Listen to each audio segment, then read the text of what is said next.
한미 방위비 협상이 난항을 겪고 있는 가운데 미국에서는 한국에 고전하고 있는 상황이 전해지고 있습니다. 한국은 미국의 핵심 동맹임은 분명한데 일본처럼 말을 잘 듣지 않는다는 푸념 섞인 발언이 대통령 입에서 나왔기 때문입니다. 16일 공화당 소속인 레리 호건 미 메릴랜드 주지사의 워싱턴 포스트 기고문에 따르면 지난 2월 7일 워싱턴 DC에서 공화당 주지사협회가 트럼프 대통령과의 만찬을 주최했고 트럼프 대통령은 1시간 정도 연설을 했다고 합니다. 호건 주지사는 트럼프 대통령은 문 대통령을 상대하는 것을 정말 좋아하지 않는다고 했다. 그는 한국인들이 끔찍한 사람들이라고 했다고 썼습니다. 호건 주지사는 이어 그는 왜 미국이 그동안 그들을 보호해야 하는지 모른다고 했다. 트럼프 대통령은 그들은 우리에게 돈을 내지 않는다고 불평했다고 덧붙였습니다. 만찬이 열린 것은 미국이 방위비 분담금 협정 체결 지연 속에 주한미군 한국인 근로자의 무급휴직 카드를 들고 나와 한국을 압박하던 시점입니다. 그도 그럴 것이 한국에 상식적으로 맞지 않는 엄청난 방위비를 요구하면서 그에 맞는 인상 근거를 댈 수 없었고 주한미군 근로자들의 무급휴직으로 압박해도 끄떡없이 한국 정부가 대안책을 마련하며 요지부동했기 때문입니다. 어떻게 해서든 방위비를 올려보겠다는 트럼프 대통령의 의도를 읽은 한국 정부는 한미 간의 외교 상황을 고려해 협의 가능한 수준인 최대 13%까지 인상해주겠다고 했지만 이마저도 거부해버렸습니다. 그리고는 공공연히 트럼프 행정부의 여러 관료들을 통해 주한미군 감축서를 흘리며 한국의 압박카드로 써봤지만 원리 원칙에 따른 한국의 단호한 입장에 답답했던 모양입니다. 한국인의 97%가 트럼프 대통령의 엉뚱한 방위비 인상에 반대하며 그의 말에 동조하지 않는 상황이 끔찍했을 터입니다. 또한 다자주의를 외교 원칙으로 내세우고 있는 한국으로서는 주한미군 감축 협박에 갈 테면 가라며 눈 하나 꿈쩍하지 않는 상황이기 때문에 한국과의 협상이 큰 난관처럼 느껴졌을 것입니다. 트럼프 대통령은 한국이 가까운 일본처럼 무조건적으로 미국을 존경해주지 않는다는 입장에 당황한 듯 보입니다. 일본은 최근에도 미국의 뜻을 거스르며 정보를 공표하면 미군으로부터 향후 필요한 정보를 제공받지 못할 우려가 있다라며 G1미군 감염 정보를 공표하지도 못하고 끌려다니고 있습니다. 일본은 미국의 옥수수 8만 톤을 사줬는데도 G1미군 방위비 협상에서도 80억 달러라는 엄청난 금액으로 갚지를 않은 트럼프 행정부를 아직도 제대로 읽지 못한 듯합니다. 이어 호건 주지사는 트럼프 대통령은 만찬 연설에서 시진핑 중국 국가주석을 얼마나 존경하는지, 아베 신조 일본 총리와의 골프를 얼마나 좋아하는지, 김정은 북한 국무위원장과 얼마나 잘 지내는지에 대해서도 얘기했지만 신종 코로나 바이러스 감염증에 대해 발언한 것은 기억이 없다고 꼬집었습니다. 물론 한국 대통령과 국민들에 대해서도 서두에 언급한 게 전부입니다. 호건 주지사는 코로나19 확산 초반 심각성을 인지하지 못하다가 상황이 악화일로를 걷자 주 차원에서 알아서 대응하라는 식으로 나왔던 트럼프 대통령을 비판하는데 주안점을 뒀습니다. 그래서 기고문의 제목 역시 혼자 싸우기로 달았습니다. 호건 주지사는 기고문에서 진단도구 공수에 있어 문 대통령을 비롯한 한국 측이 얼마나 큰 도움을 줬는지 상세하게 기술했습니다. 당시 한국 정부는 중앙대책안전대책본부장을 맡은 정세균 국무총리가 진단도구 수출을 결정하는 등 한미동맹 등을 고려해 가능한 범위 내에서 적극적 지원을 한 것으로 알려졌습니다. 미국 각지에서도 진단도구를 구하기가 쉽지 않고 불안감이 커지던 때라 메릴랜드주가 코로나19 대응 모범 사례로 꼽히던 한국으로부터 50만의 검사가 가능한 진단도구를 확보했다는 소식을 미 주요 언론들도 비중 있게 다뤘습니다.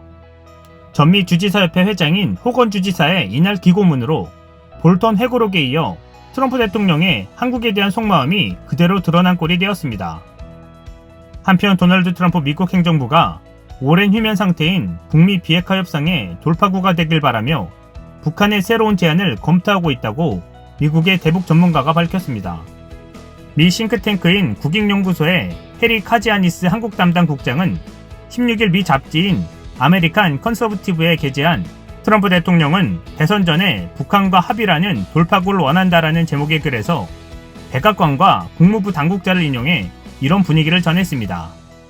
카지아니스 국장은 북한과 협상이 타결된다면 올 가을 김정은 북한 국무위원장이 기차나 비행기로 이동할 수 있는 거리에 아시아 국가 한 수도에서 3차 정상회담이 열려 합의문이 서명될 것이라는 희망이 있다고 전했습니다.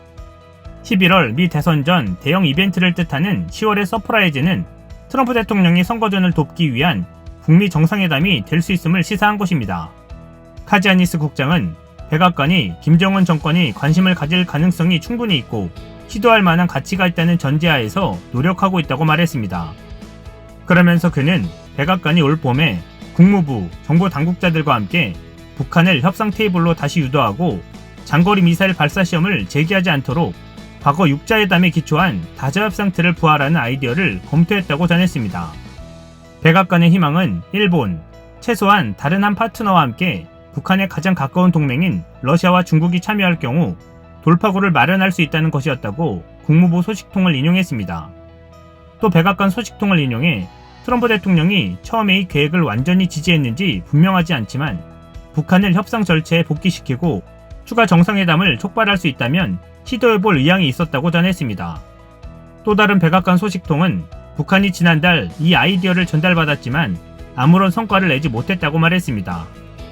북한이 제안을 받은 이후 결코 반응하지 않았기 때문에 적어도 이 아이디어는 생명이 없는 것 같다고 말했습니다. 그는 백악관은 미국 입장에서는 정상회담을 개최할 의지가 있다는 점을 보여주고 싶어하는 것 같다고 평가했습니다. 카지아니스 국장은 기고문에서 적어도 현재로서는 트럼프 팀이 단념하지 않고 양자 정상회담 아이디어를 개발하고 있다고 한 뒤 사진 찍기용이라고 비난받을 수 있는 정상회담은 원하지 않으며 북한에 무엇을 제공할지를 놓고 토론이 진행 중이라고 전했습니다. 또 2명의 백악관 소식통을 인용해 맞춤형 패키지 아이디어를 소개했습니다. 북한이 하나 또는 그 이상의 핵심 핵 생산시설을 해체하고 핵미사일 실험 모라토리엄을 공식 선언하는 내용이 포함된 패키지 대가로 미국은 제재 완화 패키지를 제공한다는 것입니다. 또 북한의 핵무기 시설 동결은 물론 핵물질과 미사일 생산의 중단을 담보하는 것에도 관심이 있다고 국무부 소식통을 인용했습니다. 그러면서 백악관이 원하는 것은 북한이 제시할 의향이 있는 각각의 양보에 대해 어떤 대북 제재를 철회할 수 있는지 알아내는 것이라고 말했습니다.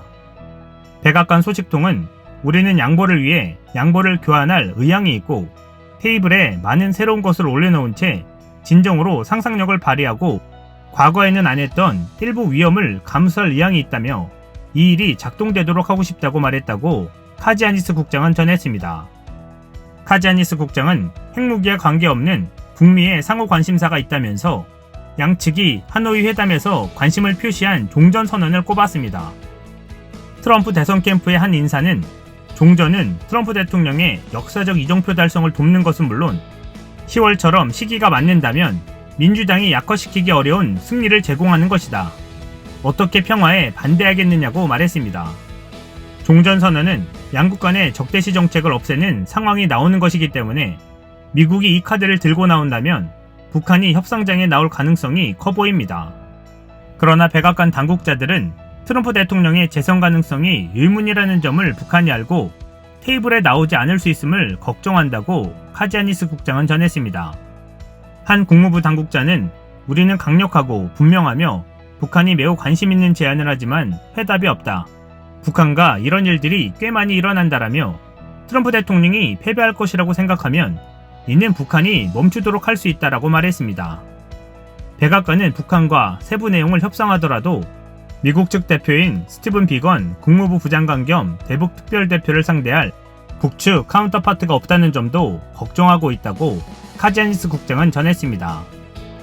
그는 미국이 러시아, 중국, 파키스탄의 핵과 함께 살 수 있다면 북한과는 왜 안 되느냐며 핵 보유국 인정 가능성까지 거론했지만 어떤 백악관 당국자도 최소한 지금 그 질문까지는 손대지 않을 것이라고 말했습니다. 제3차 북미 정상회담이 성사되고 종전선언까지 이뤄낸다면 트럼프는 역사적 이정표 달성을 통한 재선을, 북한은 적대시 정책 해제로 인한 제재 완화라는 상당한 성과로 기록될 수 있을 것으로 보입니다. 그렇게 된다면 세계적인 투자가 짐 로저스의 말대로 5년 내에 한반도의 통일이 급물살을 타 통일한국이 세계적인 핫플레이스로 자리 잡을 수 있지 않을까요? 이상 시온TV였습니다.